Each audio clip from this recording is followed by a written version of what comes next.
That one line that he says when he says, I did my best. Like, I almost choke up every time I think about it. You have to ask about Midnight Mass.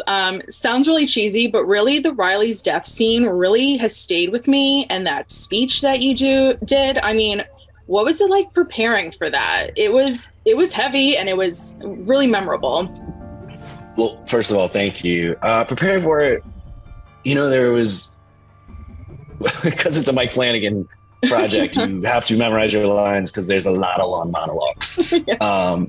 So I really learned something on that show that I've taken to other things because I had to do so much preparation to know it so well. Mm-hmm. That even on other things, I didn't get to go back to LA's Finest with things like that are much lighter and a little more fun. I was like, oh, I'm going to just know my stuff so inside and out so that I can totally just be in the scene and not have never think about the words that are coming out of my mouth, but just feel them coming out and react to the person. And I still that one line that he says when he says, I did my best. I almost choke up every time I think about it. Cause just as a human, to be at that point in your life, the end of it, and just feel like I did my best and it wasn't good enough is kind of a heartbreaking thought. Love your work. This film is terrifying. Are you a big horror fan yourself? I was just having this conversation with my wife the other day.